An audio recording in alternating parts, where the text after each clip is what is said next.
Secretary Ivan, welcome to the Manila Times.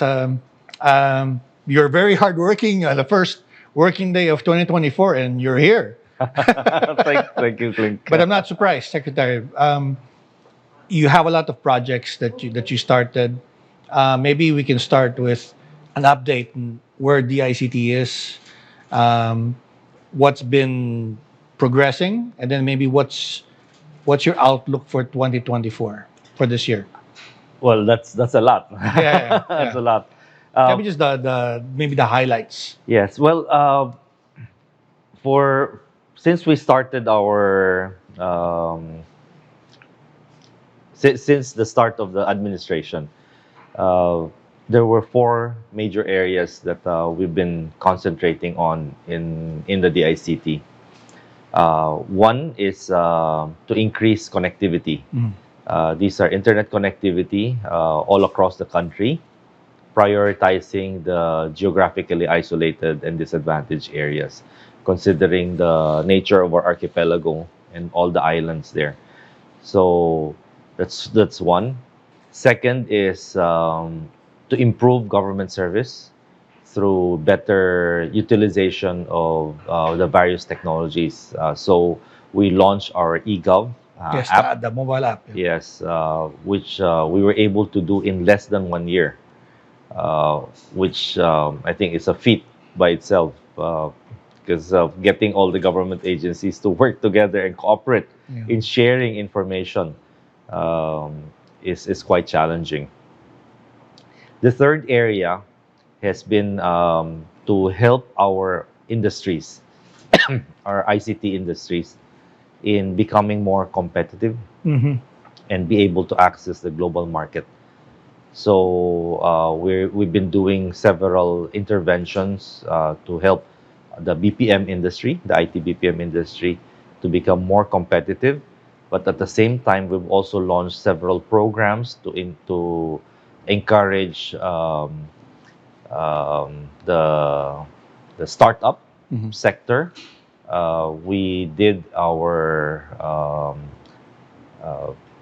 Geeks on the Beach program, which does a lot of the Gigs on the beach. Geeks on the Beach. Yes. That's pretty interesting. So So you remote workplace. yes, remote workplaces and Interesting. showing to the rest of the world Yeah. that we don't have to be encapsulated inside a Don't small tell our staff. apartment. Gigs on the And Oh, that's interesting. so they can do online. Yeah. Well, this is actually an offshoot of what's been happening, especially during the pandemic, Yeah. since a lot of people work online. Yeah.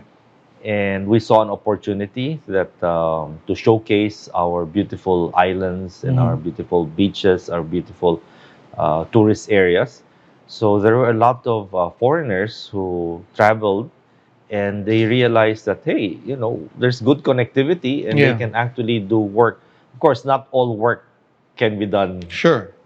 online. Yeah. So you still need physical presence. But those that could, Yeah. or at least segmentize them, Right. they now have more opportunities to be in a more relaxing environment to do their work. So, and then we also did our digital nomad Mm-hmm. project. We launched it in Siargao. Oh wow. So the digital nomads work in conjunction with the Geeks on the Beach. Geeks on the Beach are more for startups I see. and for matching. The digital nomads are for These are really for foreigners. foreigners who are traveling, Right. and many of them are actually board level or C-level executives. Really. Yes, because they attend the board meetings, once a month. Mm-hmm. So Oh, okay. and they don't have to be there actually or for operations or whatever. So Right. they can do it online, and so I was quite surprised by even the quality of the people I meet, no, on the digital nomads program. They're decision makers, high level. That's surprising. Mid-level. That's surprising. Yes, and I see them in these shared workspaces in their beach attire Well, with their surf. they have a coat on top and what a Yes, beach shorts on. and then their surfboard, right at the just beside it. They just came from surfing, and Oh they went wow. there. They're now attending their board meetings there. So we are encouraging that, and I understand that there are champions now in Congress who are amending our visa law to allow for digital nomad visas, Mm. which means that instead of coming in as tourist visas where they can only stay for, I think, 60 days, they can stay for at least a year. Mm. Oh, So, I thought we had that already. Hindi pa, wala, no, Congress still needs. yes, yes. I see. Congress is working on that, and I Mm. think it's near Oh, fruition. yeah. So that's the third area. Startups, innovation, and building the industry, the ecosystem. And then the fourth is, of course, capacity building Sure. for our workers. The world is changing very fast, and a lot of disruptive, critical, emerging technologies are coming in, and it will change the way we do things in more ways than one. Mhm. And all these changes are going to affect who's going to be competitive and who's Mhm. not.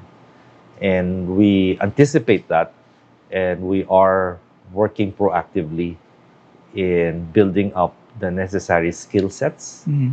and knowledge of our workforce in order to be ahead of the curve in addressing, incapacitating them to utilize all these new technologies. Uh, we cannot sit back and just wait for the technologies to arrive, then we react, because by Yeah. then it will Too be too late. late. It will Yeah. be too late. So those are the four areas that we've been doing for the past year, and so far we've moved forward with aggressively with some of them. And this year, we are continuing with all of them, but we would probably be putting more efforts now on some of these areas that were not as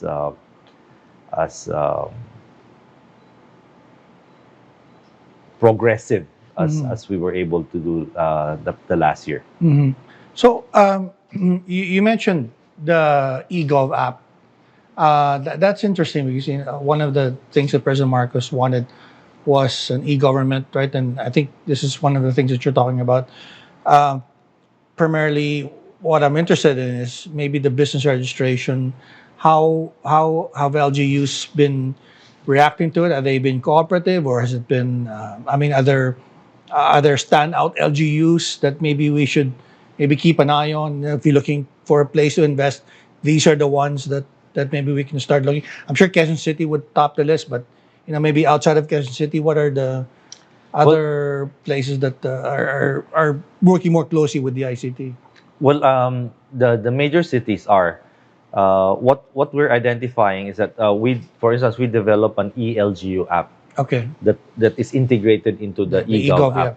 yeah. Now, the ELGU app is a white label Okay, ELGU system okay, that addresses the IT components of how to run an LGU. hmm. So this includes real property tax payments, business permits So and I can do that licensing. without going to the Yes, municipio. yes. Just, Oh, do it just all online online. through the Wow, eGov app. right. The eGov app has a sub app called the ELGU. Then you can find your LGU there, Oh, okay. and then connect to that. Then you can do all the transactions there. So Oh, we fantastic. we did it as a white label, Okay, and we did it because we saw that all the local government units have the same problems, same problem, same requirements. Yeah, same requirements, yeah, same KPIs, yeah, uh, same processes. yeah. So in the past, what's been happening is that all the local government units are doing it on their own, and Mm. so you have one system here, another system Oh, there, assuming they complete it. right.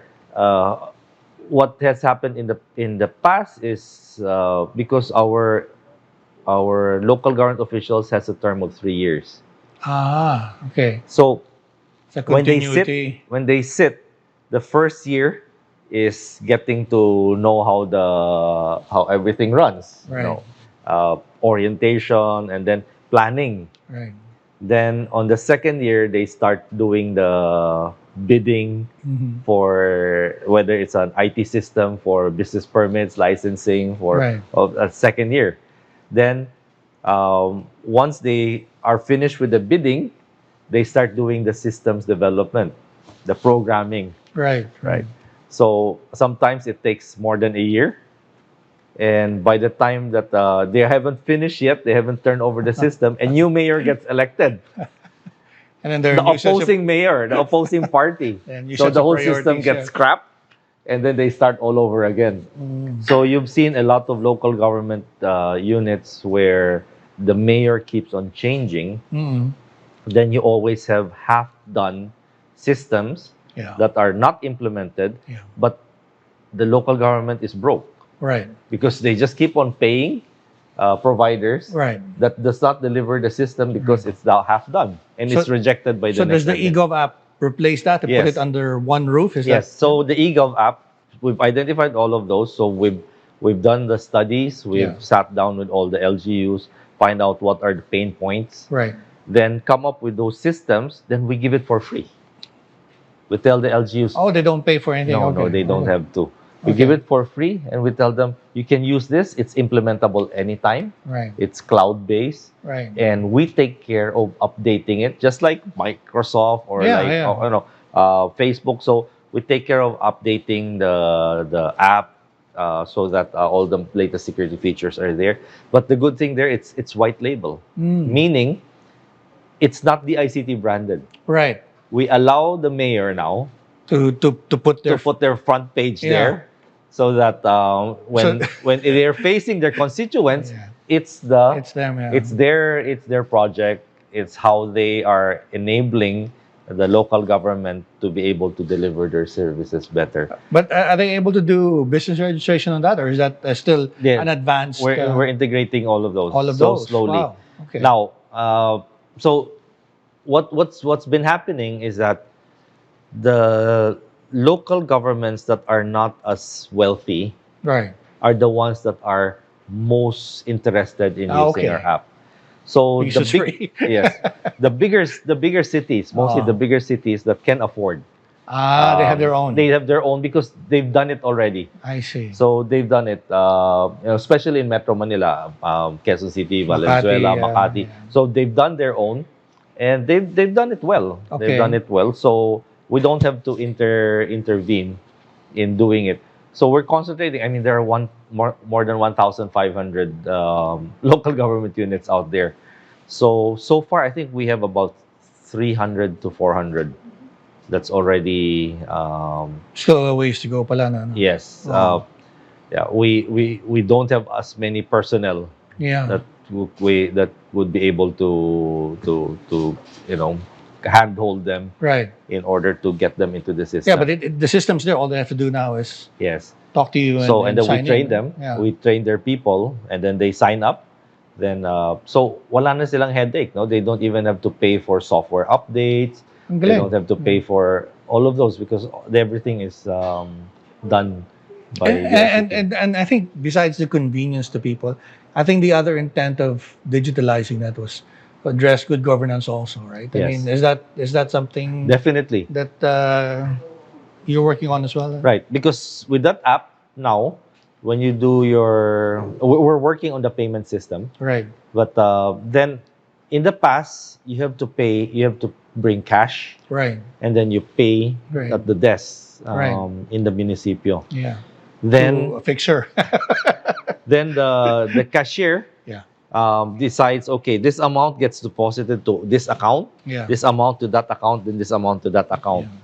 So separate accounts, and then at the end of a certain period, they have to reconcile. Right. Those that goes to the national government Right. have to be reconciled with the treasury, with DBM, that the amount that they've collected has gone there. So there is a big gap. Sometimes there are local government units that fail or are delayed In remitting. in remitting, Yeah. and then you need a whole battalion of people doing all the reconciliation Yeah. because of all. So with an electronic system, Just simplifies it. yes, the computer reconciles everything and tells you whether the balances, the books balance or not. Second, this ELGU app is more than just that. It integrates also, for instance, an e-report system. What is an e-report system? It's a citizen engagement system Right. where the public will be able to report, let's say, a crime, a pothole, a missing manhole, All on the app. a tree Oh, on the wow. app, Yeah. a tree that has fallen, Yeah. or a post an electric post that is leaning, it's about to Yeah. collapse. Yeah. So, or a fire. So when just to give you an example, a crime is being committed, then somebody who has that app can take a photo and do a report on that app, and it doesn't have to, unlike the 911, where you call a center, the center conducts triage by ascertaining whether they go to the police or they go to the medical or they go to fire. Yeah. And then it goes to ano pa. And then once it goes to police, it goes to the headquarters, and the headquarters brings it down to the station, and the Yeah. station sends. This one, no. So if it's an e-report, it's crime. You just click crime. Okay. Then when it's reported, it goes directly to the police officers. So the police officers, they all have that app. Okay. It now transmits the crime incident to police officers within, let's say, a 10-kilometer radius. So every police officer within a 10-kilometer radius will receive a text. A robbery is being committed at this bank on this street, and they will see the map of where they are and how far. It's like your Waze It's interesting. Yeah. or Google Maps. Yeah. They will see it. And then whoever's clicks, I'm responding. Once they click, okay, I will respond, I'm 3 minutes away, they will know because it's indicated already there. Yeah. I'm 3 minutes away, I will respond. Then the other police officers will know that, okay, this police officer or this team has already responded. And whether they're going to also respond or not, depends. But that way, we have better accountability because walang turuan. Yeah. Walang turuan na. 'Cause it's all digitally recorded. Right. Walang turuan. Yeah. And it also provides good reward system. Sure. Because now, the headquarters will know, okay, sinong police ba dyan ng alisto na ang daming incidents, they're always the first responders and they're always arrive at the scene of the crime immediately. So you remove all the layers where information can get delayed, and then by the time that the responders get there, tapos na yung act. Yeah. And it gives them the exact time, and in fact gives them also the route, the fastest route for them to get there. So interesting. So that's also in the ELGU app. So it's leveraging all of these technology, not just to make life simpler and easier for our citizens to engage with government, but it also makes government more agile, more responsive by leveraging this technology in providing better service. What's in the pipeline for that eGov app this year? I mean, I know there's more and more agencies that you're talking to Yes. to participate. What's the big development you're hoping to happen this year? So we need to expand more government agencies in. There are several levels, no? Yeah.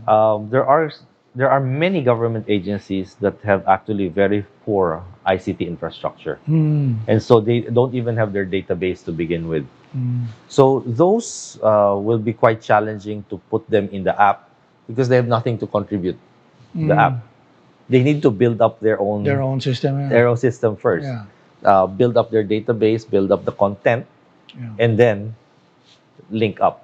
So the most of those that have been on board the eGov app are those government agencies that have their ICT systems and they have their own database already. I see. So we just provide the link, Integrated lang. integrate, provide the link. Now the challenge that we face was all their systems are varied, Oh, okay. different standards, different providers. Yeah. Some of them have vendor lock-ins. Oh, okay. Vendor lock-in, so we cannot touch their system unless the vendor says they're Yeah. allowing it. Yeah. So we have to work with many of those. Are you looking at maybe voting registration to be available on the eGov app? What about the national ID? Is that going to Yes. be part So of it? we're that's part of this year. Yeah. Is we are working to integrate the national ID Okay. by converting the physical ID, the database, into a digital ID format. Okay. And So the ID can be can be both your card, a physical, physical, and then your app. yeah, I app see. on the mobile phone. But you know, this is a very sensitive area, Very political, yeah. not just political in terms of security. Ah, okay. So we have to be not doubly but triply careful in building up the security, Hmm. exploring all the different best practices all over the world on how the digital IDs are being handled elsewhere. Mm-hmm. What were the vulnerabilities that they have discovered, Mm-hmm. and what were the remediation that they've done Yeah. to work on those. Then we learn from all of them, and then we apply them to the system. On top of that, we need also to clean up our database in the Yeah. national ID. Yeah. There are some issues that need to be threshed out with the national ID. I mean, that's probably one of the reasons why it's taking forever to get the printed IDs out, because there are issues uh, in the database. There are issues in the printing, Hmm. which we cannot convert directly into digital. Otherwise, the classic saying, no, garbage in, garbage Yeah. out. Yeah. Uh, if that those are not clean, Yeah. by the time it gets to us and we convert it to a digital ID, then we'll be getting Like dead people and yes. So on the so system. those things Yeah. have to be worked on. Yeah. Have to be properly formatted and then verified multiple times. What are your concerns with regard to security? I mean, the most obvious thing is people's phones get stolen all the time. Mhm. Right? What's on your mind on how to maybe secure personal data? With simple things like that, just theft, robbery, and Yes, well, in most cases, the access, no, identity verification is important. And in the past, the ECS has been using pins or passwords. yeah, But as you said, they're vulnerable. they're Yeah. very vulnerable. They can easily get stolen. Your phones get stolen, or they lose their credentials, and then criminals get hold of them and Yeah. use them. So in most cases worldwide, they're now using biometrics. I see. So with biometric, they'll have to steal your face Yeah. or your fingers, fingerprint, yeah. right? Or your iris, kind of whatever.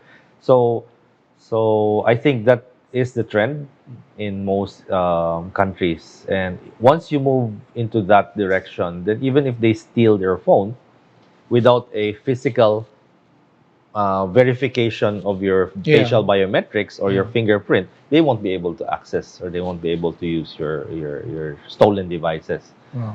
Uh, that also allows for double verification. We call it multi-factor authentication. Okay. In order to, even if somebody steals your password, If the system requires a password plus a OTP facial or OTP and a facial yeah. recognition, Yeah. then kahit na manakaw yung phone mo, manakaw yung OTP mo, manakaw Mm, yung password mo, yeah. hindi pa rin ano, Yeah. dahil hinihingi pa rin yung Yeah. facial verification or Yeah. voice verification or Yeah. fingerprint. So I think that will be the trend, and that's what we're looking at in addressing many of the frauds that's been happening. Yeah. Well, can you talk about that? Because last time we had you over for a forum, this is one of, I think, the major things on your plate was, ensuring security as we transition to a more digital society. You talked about the threats, but, we were talking before we started how the SIM registration is seem to be working fairly well. I mean, of course, there's still some bugs to work on, but, they seem to be working well enough. But of course, criminals being criminals, they find Ways. other ways to go about it. So what's worrying you the most, and what are you doing about that for this year?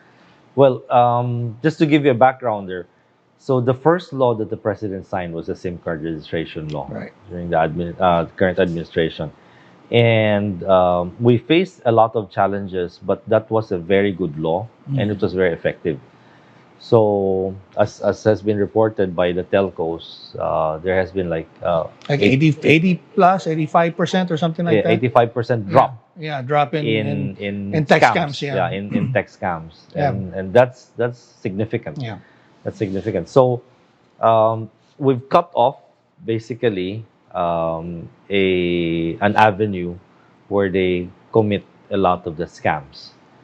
On top of that, we busted several syndicates that have been using these mobile phones, SIM cards, in in in conducting their nefarious activities. So so a lot of the syndicates have been operating within Metro Manila, and So many they're local. They're not local. foreign There are a few. syndicates. There are a few foreign syndicates, Okay. but Mostly local. most of them are local. Okay. Uh, and after busting several of them, whole buildings. These are Wow. operations where they occupy 4 or 5 floors Wow. in buildings. Wow. They're run very professionally. Like a call center or something. Yes, like a BPO. Yeah. They run like a BPO, and they're very professional. Wow. You cannot imagine how these syndicates operate. Uh, they outsource specializations. So to give you a picture, they break it into several segments of specialization. Oh wow. So they outsource it to, let's say, a team or an organization that does collecting of names and identities. Okay. So this group Wow. scrounges all the databases, all the cemeteries, all the hospitals. If they can get a list of the phone directories or Yeah. whatever, they get all the names. Yeah. And then they assemble the names, the birth dates, the addresses, everything, until they have more or less a complete list Wow. of the private information of every person, Yeah. alive or dead. Right. Once they've accumulated that, they now sell that to this group.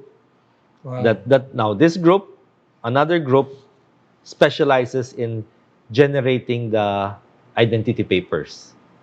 So they go to somewhere here, Avenida, Recto. Sorry.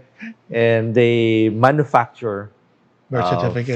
fake identification, Documents, fake documents, driver's license, passports, ID, government issued government IDs that are fake, using all those credentials, and then they put the faces of different people to do that. Once those identity is done with all the fake credentials, then they go now to another group that specializes in scamming. So this group are very glib. They have a script that they follow. Wow. They can imitate a script that they are from a credit card company, and they have the exact dialogue, Wow. the questions that are being asked by the credit card companies, the verification, everything, even their diction are all trained. Once they are successful in the scamming, it's now deposited in the accounts, and then it's endorsed now to a fourth group that does the money laundering. Well, this is a very sophisticated operation. Do we have an idea how much they earn from all of this? Huge, Like, billions. are we talking about billions of pesos, billions of dollars, or? In my last meeting with the ASEAN digital ministers in Yeah. Singapore, we tackled this issue. Yeah. Last year, um, the financial loss in terms of cybercrime Yeah. in ASEAN Yeah. was $1 trillion. $1 trillion. Wow. ASEAN Wow. Wow. cybercrime. This includes not just scams, Yeah. but includes ransomware, Wow. the hacking, all of those loss of reputation. Yeah. Yeah. And what's your outlook? Do you think it's going to be at that level? Do you think it's going to get worse? Because criminals they get creative, and of course, technology is in a sense also an enabler, right? What's your sense looking forward? Well, governments have to work together Yeah. uh, because a lot of these cyber criminals cross border.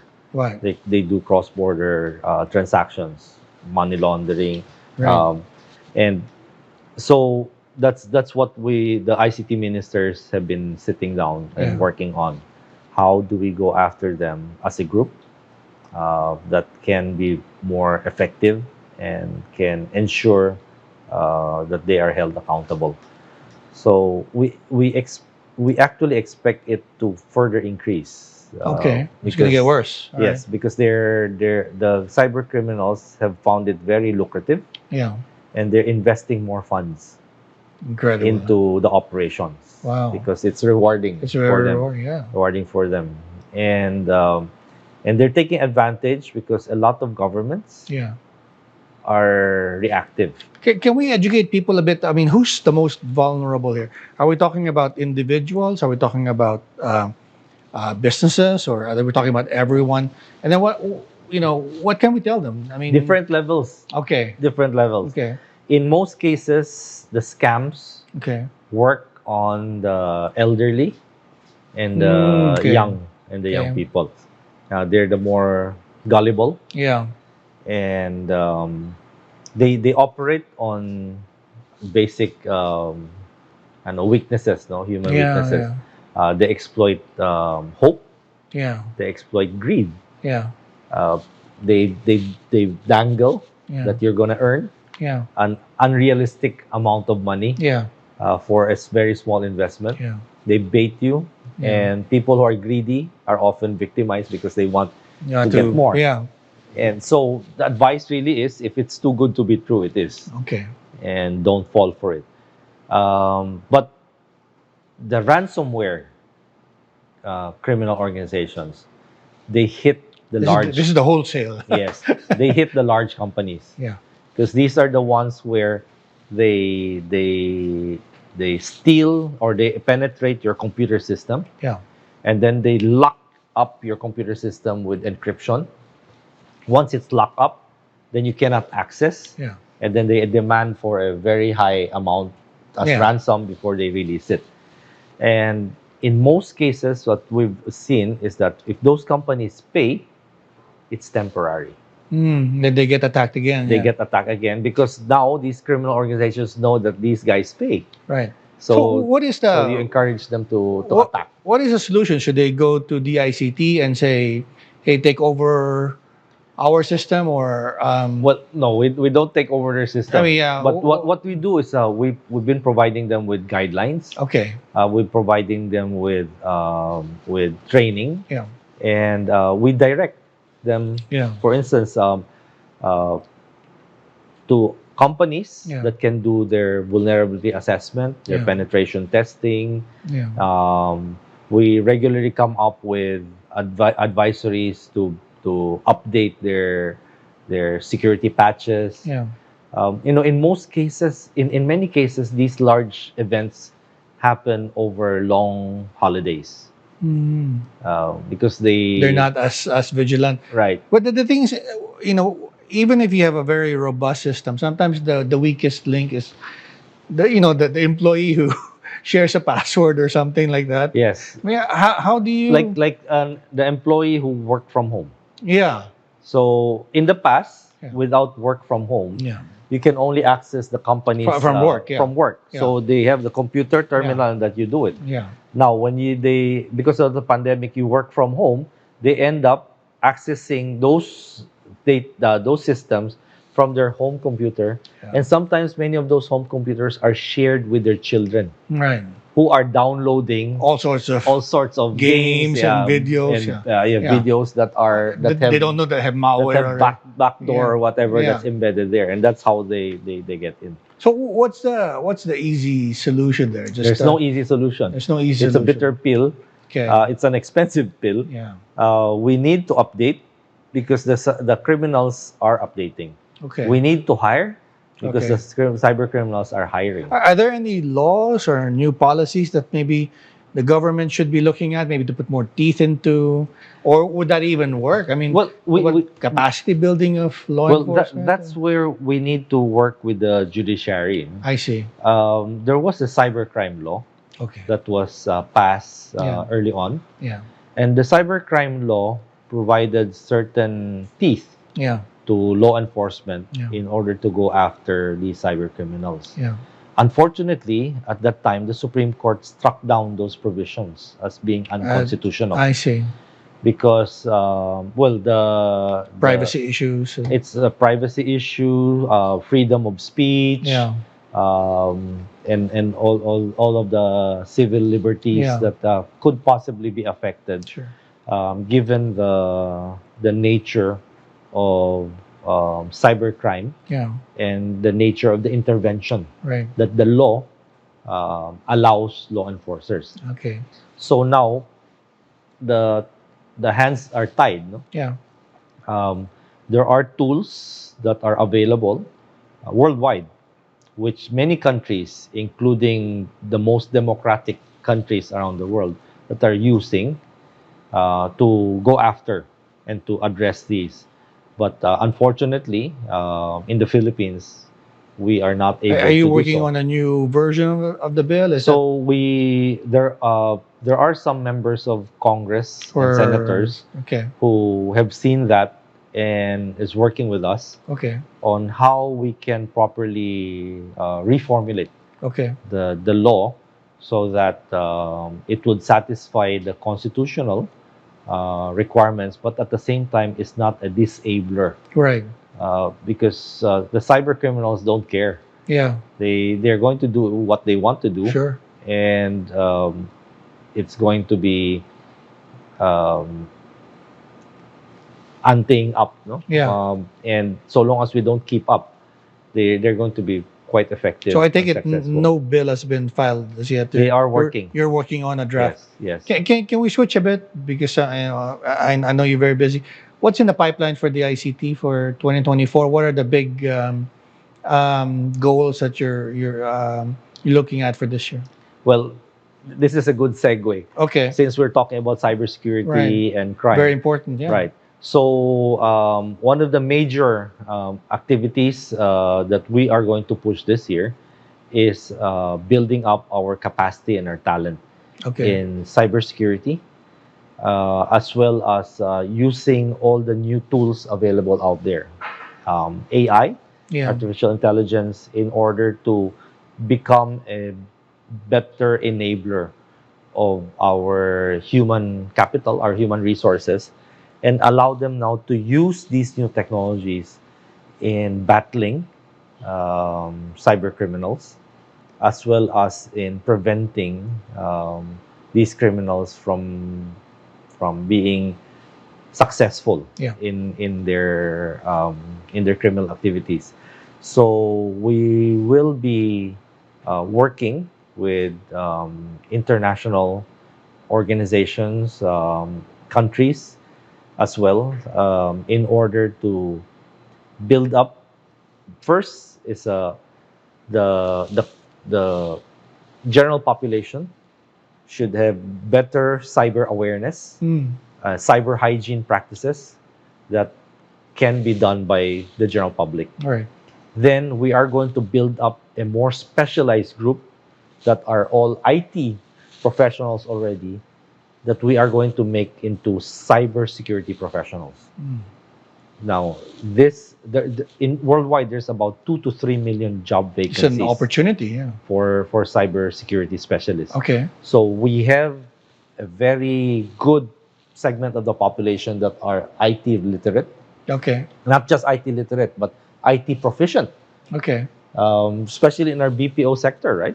So we are supplying a lot of these IT workers, but they're not trained in cybersecurity. Mm. So now we want to put that as a added credential. Mhm. Then perhaps with that kind of enabling training, and then the value proposition of our IT BPM sector will be much higher. It's interesting. Because now, instead of outsourcing to other countries that Yeah. are also offering IT BPM Yeah. services, if they outsource to the Philippines, Yeah. they're assured that these people here are not just ICT proficient, but cybersecurity proficient. What's a ballpark demand for something like that? I mean, is that something that we could look at as maybe a possible area where we can generate jobs or Our IT BPO sector, our Yeah. IT BPM sector, employs about 1.7 million okay, people. okay, So that's That's a huge pool right, of ICT proficient, ICT literate, whether these are nurses that are doing medical transcription right, or call center agents. Right. They all know how to use their computers. They all Yeah. know how. So I think that's a Are we looking to double that or maybe that's a low hanging fruit. Okay. I mean, just training this 1.7 million. can meet that no And then no, we go down the next level Yeah. and train the next level. right So and they don't have to be as proficient in yes, we call this micro certification, I see. because these people, you need maybe a 6 month training. Okay. They'll already be there. So who does the certification now? Is it the private sector or Every there are many certifications. I see. Whether there are international certifications, there are vendor specific certifications, like from Google, from Amazon, from Microsoft, from Cisco. I see. They have their own respective certifications. And do you think that it's going to pay as lucratively as maybe the BPOs now or more? Even or more, I think. Even more. Even Wow. more. Okay. Even more. And so these are the things that because it will generate not just a large amount of employment, I see. but increase the value of our workers. Is that something that requires a college degree, or do you think a high school diploma with certification would be sufficient? That's where we are looking at. Okay. Because the paradigm in the past, you need to have a college degree Yeah. before you get employed. Yeah. But when you talk to all of these hackers, many of them They don't have college degree. they barely have a high school diploma, but they're extremely good. Yeah. So train them, Yeah. get them employed. Yeah. They don't need those The diploma. those framed diplomas there, and they'll probably be earning more than any of those people who have the diploma. So and people are, companies are going to hire them. Yeah. If so, can you imagine the requirement for a security guard You have a will be college. higher than the requirement for a cybersecurity. cybersecurity expert?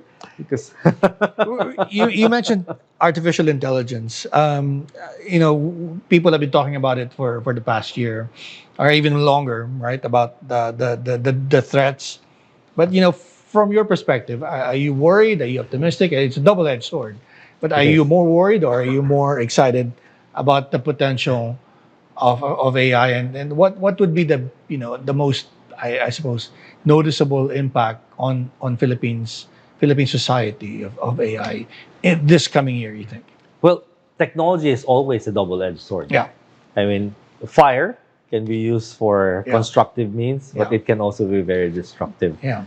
So any technology. So we need to guide Yeah. the technology for good, and AI is the same. Mhm. AI has the potential for greater good, because it empowers and it simplifies a lot of the work Mhm. that used to be quite challenging. Mhm. But at the same time, if misdirected, it can be a great evil. Sure. And that is the concern that many AI advocates worldwide. The story of Elon and Sam Altman and Microsoft, Yeah. Bill Gates. So the move towards AI is inevitable, and it is as disruptive as the discovery of fire or the invention of the wheel. And will be a game changer to many.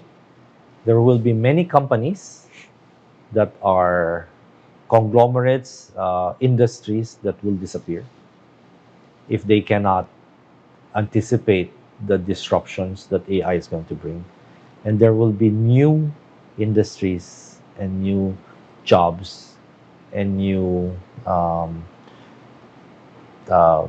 billionaires that's going to be created. Do you think that the BPO sector is one of those that may see a lot of job losses, or do you think just maybe sectors of it, or do you, as you said, maybe they'll transition into cybersecurity or The, something the to that effect? BPOs as well as many others, Yeah. even our financial sector, Wow. our industries worldwide, Yeah.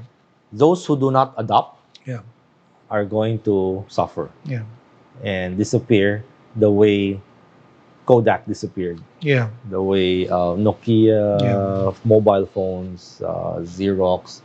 Uh, so it's there will be a lot of changes, and the the landscape still continuing to evolve. Uh, we need to constantly be aware and be very observant as to which directions Yeah. it's moving, so that we can direct our path towards those So you're directions. not totally pessimistic about No, no. BPOs and maybe I mean because Well, they've been saying that they'll lose jobs because of automation, but we've seen it grow despite of automation. They transitioned, yeah. AI will not replace jobs. Okay. These jobs will be replaced by other people who Who know know how to how to use do AI. I How to see. use AI. That's why important that we train our people to use AI, Hmm. because then we maintain our global competitiveness, and we ensure that our jobs will be relevant and will be necessary Yeah. to service the rest of the world. Yeah. That's why AI is a great enabler, Yeah. and but my biggest concern are those companies that do not see it yet Mm. and are sitting on their laurels and relaxing and saying, that's not That's gonna that's happen, way down the road. right. Next thing you know, it's there. The AI adoption is exponential. Yeah. If you've seen all the graphs, it's been like that, and then Yeah. the past 2-3 years, it went up like that. Yeah. It's really sharp, and it's going to continue. So if every month there's are going to be developments and changes. Who knows? Maybe the next interview you do will be with a AI generated reporter. Well, did you see the president when he was in And in APEC? Singapore, Yeah, and yeah, he was in Singapore doing yeah, a hologram delivering. I think it's first time in that's been done. Fantastic. And that's the Philippines. Any other big ticket items you'd like to share about for 2024 for DICT? Well, we are going to also deploy our national digital ID. Okay. So we're just working out all the kinks in the system, and we've been sandboxing it already Okay. for the past year, and we've actually hired a lot of cyber security and hackers to to To test to it. test it, to hack it, and to do all of those, anything that they can do. So we're I'm optimistic that this year Yeah. we should be able to deploy a national digital Well, ID. what do you need? I mean, what do you need from Congress? What do you need from, I guess, the other guy? I mean, you need more funding, but we're talking about your budget. It's a billion less than what you had asked for. But Well, we're hoping that once Congress sees how it seems like you guys are at the forefront of everything that is changing. You need more resources now than ever. Eh? yes, but definitely, well, we have to prove ourselves, and Yeah, yeah. we have to show to our legislators, Yeah.